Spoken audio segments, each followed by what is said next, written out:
Hello, सुप्रभात, प्रातः वंदन। जन विकास महासभा और सोसाइटी ऑफ कैरियर टेक्नोलॉजी द्वारा आयोजित जूलॉजी के बायोकेमिस्ट्री क्लास में आपका स्वागत है। अभी तक हम लोग बायोमॉलिक्यूल्स में वाटर, कार्बोहाइड्रेट, फैट के बारे में डिस्कस कर चुके हैं। इसके बाद नंबर आता है वाइटामिन्स, प्रोटीन्स और फिर कुछ trace metals.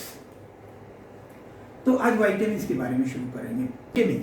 Vitamin word actually दिया गया था जिसका मतलब था वाइटल अमीन, लेकिन हालांकि ये अमीन्स नहीं है, लेकिन अब ये नाम अभी भी चल रहा है।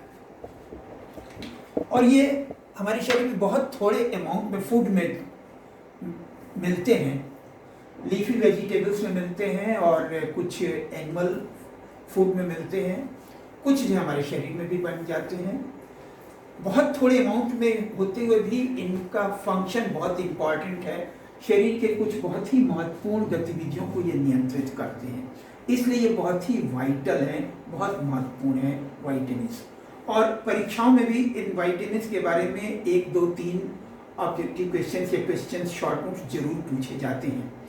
थोड़ा सा इसमें याद करना पड़ेगा, आपको समझने का कम है, याद करना है, लेकिन इम्पॉर्टेंट सवाल है। तो वाइटामिन्स की डिस्कवरी सबसे पहले ल्यूनिन ने 1881 में की थी।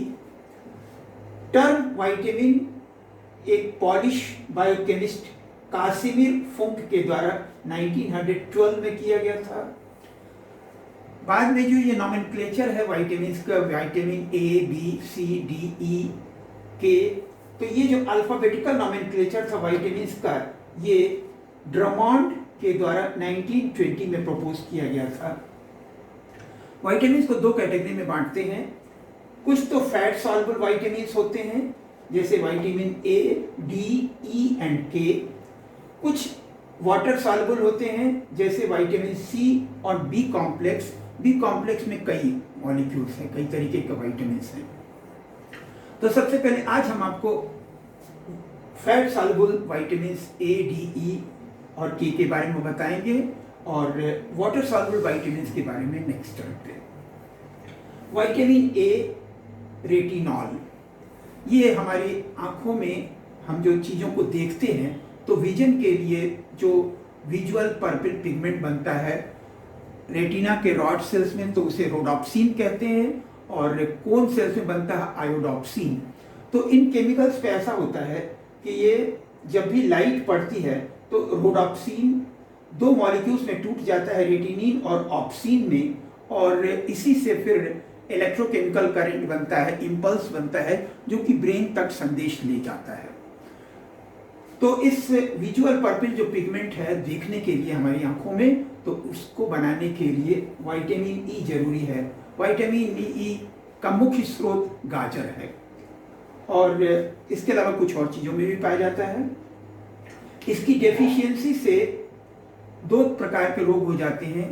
एक तो निक्टेलोपिया, जिसे नाइट ब्लाइंडनेस कहते हैं, जिसमें कुछ लोगों को रात के समय कम दिखाई देता है, और दूसरा जीरोफ्थैल्मिया। इसके बाद नंबर आता है विटामिन डी को कैल्सीफेरॉल भी कहते हैं, और ये हमारे शरीर में, हमारी स्किन में, जब हम सूरज की रोशनी में धूप में बैठते हैं तो धूप में जो अल्ट्रावायलेट रेज होती हैं, उन्हीं अल्ट्रावायलेट रेज के प्रभाव से हमारे स्किन की सेल्स में कोलेस्ट्रॉल से कैल्सीफेरॉल बन जाता है।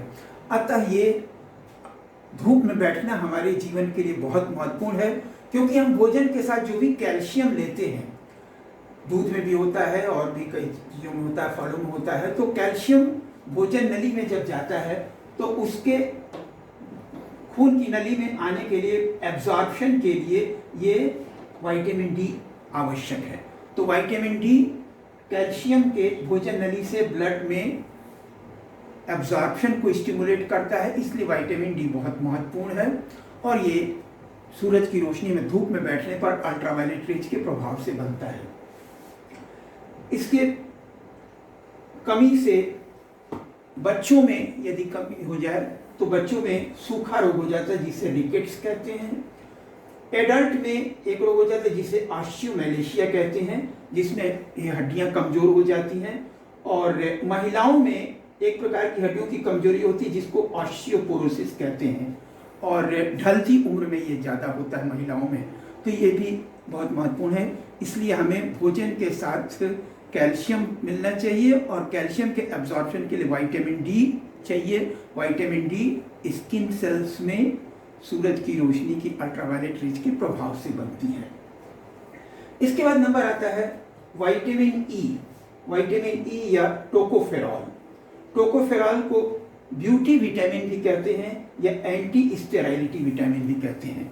ये शरीर में रिप्रोडक्टिव ऑर्गन्स की फंक्शनिंग के लिए भी आवश्यक है, और इसके अलावा इसकी कमी से जैसे कुछ चेहरे पर जो है दाग धब्बे हो जाते हैं, तो उन दाग धब्बों के इलाज के लिए भी विटामिन डी बेनिफिशियल है। और ऐसे इसके कमी से कभी कभी कुछ मस्कुलर एट्रोफी भी हो जाती है। एक और फैट सॉल्युबल विटामिन है विटामिन के।